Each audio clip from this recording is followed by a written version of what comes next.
right now. How is he ready? It's like having 26 kids that I have to watch after. It really is. Ready would be on the road, staged, ready to move at 8:30. I think if they introduced drug testing to the Afghan Army, we would lose probably 3/4 to maybe 85% of the Army. It requires telling them almost 30 times, don't do this, don't do this, don't do this, don't do this, don't do this. Come on, let's go. Building up Afghanistan's army is one of the mainstays of the US exit strategy from this war. It now stands at around 80,000 soldiers, but President Obama recently announced he wants to triple that number. These US Marines are embedded tactical trainers, also known as ETTs, and their job is to mentor the fledgling Afghan army. Check your soldiers, make sure they're good. Someone's got a helmet on backwards. They all still got their weapons slung on their shoulders like it's not a fucking combat patrol. I know we're supposed to advise them and everything like that, but they're supposed to be able to conduct tactical operations without us. So if I wasn't standing here right now, it makes me wonder if a dude in a bright blue shirt would be going into the mountains, and he probably would be. You get over here and you walk into a whole squad of A&A smoking hashish. Assalamu alaikum. They don't understand that the use of drugs, it affects the way that they accomplish their mission. Ultimately, it affects their ability to protect their nation and get Afghanistan on its feet. Assalamu alaikum.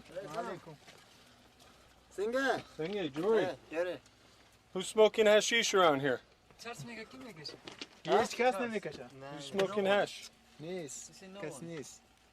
gonna find them. Soldiers come out without helmets. Soldiers come out missing a lot of gear. There's inspections that need to be done before we step off on a patrol. Right now, we're not going to go on the patrol. Tell him to come over here. Come here. What kind of cigarette is that? What? Why are you throwing away your cigarette? Aren't cigarettes worth a lot of money here? Hashish? Hashish? No hashish. Yes, hashish. You smell this and you tell me that's not hashish. It's not just a complete lack of discipline. Lack of strong leadership is also a big problem. This army is really upsetting me now. In fact, you can't really call it an army at all. I'm just losing interest in it. But what can we do? They've recruited totally the wrong kind of men. They're all stupid and ignorant. These young men are a bunch of delinquents. They're only here because they've been driven out of their villages for misbehaving. You have to figure out what motivates your soldiers. And you need to get that sense of nationalism that, that Afghanistan can be a good country, that, will play on a global scale with all the other countries, that can stand up to Pakistan, that can stand up to Iran, and be, the Afghanistan of history. I've talked to them like this many times. I've gone over it again and again. But they just come for a short while, and if they don't like it here, they just desert. I don't get along with them, and they don't get along with me. Promotion in the Afghan army often has more to do with family connections and money than ability or merit. This provides little incentive to the average soldier. When you look at the enemy, they have performance-based promotions where, if they do a good job, they get promoted, vice who they're related to. And you kind of have to respect that in a way. He doesn't have any of his gear on. You're not ready. You don't have a helmet on. The Jeep doesn't have a rifle right now. How is he ready? Ready would be on the road, staged, ready to move at 8:30. Okay, he's not going. Come on, let's go.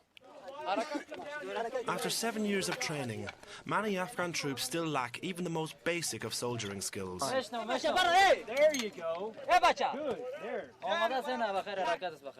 I give a fuck about your chai. I care about the mission. And they are facing a well-trained, highly motivated and experienced enemy that is steadily gaining ground.